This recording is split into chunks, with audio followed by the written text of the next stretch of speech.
I have a great time with my life, and I want to share it. And I looked over on the other side, and I saw a dude. He was like 36 years old. I was like, that dude's a Fresh Prince fan. Right, you know? God placed the best things in life on the other side of terror. On the other side of your maximum fear are all of the best things in life. While millions were laughing at the sitcom's jokes, few knew the real struggles behind one of television's most iconic shows. The vibrant colors, the upbeat theme song, and the charismatic young star masked a journey filled with financial ruin, on-set tensions, and personal demons. You might think you know the story of the Fresh Prince of Bel-Air, but the truth behind those mansion gates reveals a tale far more compelling than fiction. In West Philadelphia, born and raised, Will Smith wasn't just reciting lines from a script. He was narrating chapters from his own life. The playground wasn't just a set piece. It was where a young man's dreams began before nearly collapsing around him. Are you enjoying this story, The Fresh Prince of Bel-Air? Then help the channel with your subscription. Look, 94.8% of the people who watch these videos are still not subscribed to the channel. If you are part of that group, take the chance and subscribe now. It's free, and that way you'll keep receiving amazing stories from TV shows we still miss. And don't forget, at the end of the video, you'll find more stories like this one. The streets of Philadelphia in the 1980s were far from the manicured lawns of Bel-Air. Will Smith, born Willard Carroll Smith II, grew up in a middle-class neighborhood with his parents and 3 siblings. While his character in the show was portrayed as a street-smart kid from a rough neighborhood, the real Will came from a relatively stable home. His father owned a refrigeration company and his mother worked for the school board. But life has a way of creating its own drama. By his late teens, Will had found success as a rapper, one half of the duo DJ Jazzy Jeff and the Fresh Prince. They won the first ever Grammy Award for Best Rap Performance in 1989 for Parents Just Don't Understand. The world was his playground until it wasn't. Behind the gold records and bright smiles, financial disaster loomed. Will made a catastrophic mistake that would ultimately change television history. He failed to pay his taxes. By 1989, he was nearly broke, owing the IRS approximately $2.8 million. The money had vanished, spent on cars, jewelry, and a lifestyle he couldn't sustain. As his world crumbled, a fateful meeting occurred. Benny Medina, a music producer who had lived a similar story, growing up in a poor neighborhood before moving in with a wealthy Beverly Hills family, saw something in the young rapper. Along with producer Jeff Pollack, they pitched a sitcom based on Medina's life experience. Quincy Jones, the legendary music producer, was supposed to hear a brief pitch. Instead, Will performed an impromptu audition in Jones's living room, winning the role on the spot. Within weeks, a deal was signed with NBC. There was just one problem. Will Smith had never acted before.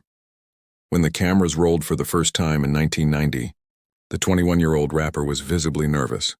If you watch those early episodes closely, you can see him mouthing other actors' lines. A rookie mistake born from memorizing the entire script instead of just his parts. The Fresh Prince wasn't born a prince of acting. He was learning his craft in front of millions of viewers each week. James Avery, who played Uncle Phil, became Will's real-life mentor. A Shakespearean-trained actor with gravitas and experience, Avery took the young performer under his wing. Between takes, he would offer guidance, corrections, and encouragement. What viewers saw as family chemistry on screen was actually a real mentorship unfolding. "I was scared to death," Will later admitted in interviews. "I had no idea what I was doing."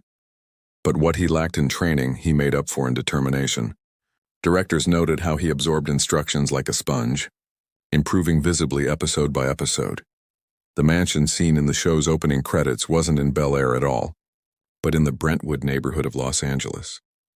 And while the Banks family lived in luxury on screen, the atmosphere behind the cameras wasn't always as harmonious.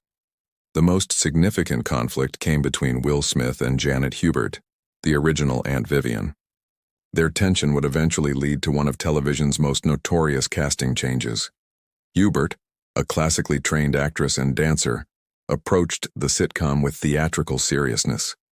Smith, young and riding his first wave of success, treated the set more casually. Their styles clashed almost immediately. As the show's popularity grew, so did the tensions. By the third season, their relationship had deteriorated completely. Stories differ about what exactly happened. Smith claimed in radio interviews that Hubert was difficult and jealous of his success. Hubert maintained that Smith was arrogant and that she refused to kiss his butt. What few people knew was that during this period, Hubert was pregnant and trapped in an abusive marriage, personal struggles that complicated her professional life. When her contract came up for renegotiation, she was replaced by Daphne Maxwell Reid. For nearly 30 years, this wound festered publicly. Smith and Hubert didn't speak, and the cast rarely mentioned the switch in interviews. It wasn't until the 2020 HBO Max reunion special that healing began. Smith, now older and more reflective, admitted his immaturity during those early years. Hubert shared her side, and a genuine reconciliation unfolded on camera. Perhaps the most authentic moment in the show's history. Alfonso Ribeiro, who played Carlton Banks, created one of television's most recognizable dance moves almost by accident. The Carlton dance was inspired by Eddie Murphy's White People Dance from Raw and a Courtney Cox dance in Bruce Springsteen's Dancing in the Dark music video. What began as a silly moment became cultural shorthand for unabashed, joyful awkwardness. Behind Ribeiro's comedic performance lay a different reality. Having previously starred in the dance musical The Tap Dance Kid on Broadway, Ribeiro was actually an accomplished dancer playing a character who danced poorly on purpose. The joke was multi-layered, a black actor playing a character often accused of acting white, performing a dance that parodied stereotypical white movements. Despite the laughs, the show tackled serious subjects with surprising depth. Episodes addressed racial profiling, gun violence, and class differences. One episode featured Will and Carlton being arrested for driving a nice car in a wealthy neighborhood, a scenario drawn from real experiences of Black Americans. The most emotionally devastating moment came in the episode. Papa's got a brand new excuse. Will's estranged father returns, only to abandon him again. The scene culminates with Will breaking down, asking Uncle Phil, "Why doesn't he want me, man?" What viewers didn't know was that the performance came from a real place. Though Smith's actual father was present in his life, unlike his characters, the emotion of rejection was genuine. James Avery held Smith after the powerful scene and whispered, "Now that's acting." That moment transformed Will Smith from a sitcom star to a legitimate actor. 3 years later, he would star in the blockbuster Independence Day, launching a film career that would make him one of Hollywood's most bankable stars, DJ Jazzy Jeff. Smith's real-life musical partner appeared regularly as Jazz, Will's best friend who was constantly being thrown out of the Banks mansion. The running gag, Jazz being tossed out the front door, used the same footage almost every time to save money on production. Karen Parsons, who played the spoiled Hillary Banks, went on to found Sweet Blackberry, a non-profit organization that teaches children about unsung Black heroes through animation. The woman who portrayed one of TV's most self-absorbed characters dedicated her post-show life to education and representation. Tatiana Ali, who grew up on screen as Ashley Banks, attended Harvard University after the show ended. Life imitating art, as her character was always portrayed as intelligent and curious. Joseph Marcel, the British actor who played Geoffrey the Butler, was a member of the Royal Shakespeare Company before and after his sitcom fame. His sophisticated, sarcastic character was a fan favorite, though far removed from his classical training.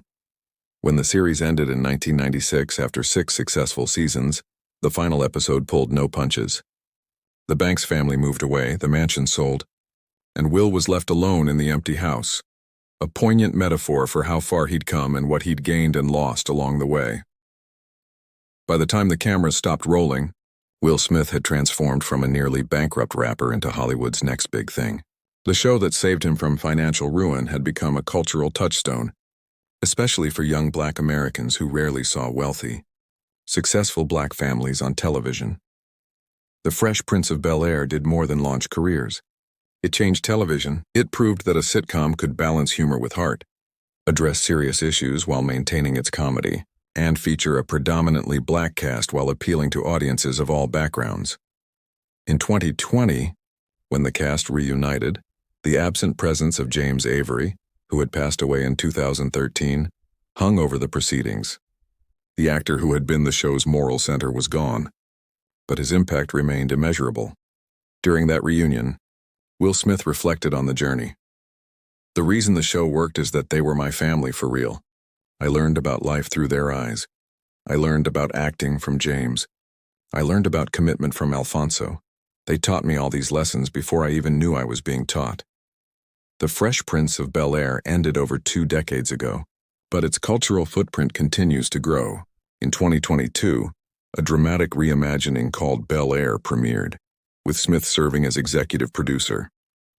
The new series treats the original premise with gravity, exploring the fish-out-of-water story as a drama rather than a comedy. The theme song remains instantly recognizable worldwide. The fashion, high-top fades, colorful patterns, and backwards caps periodically returns to style, and the lessons about family, identity, and belonging continue to resonate.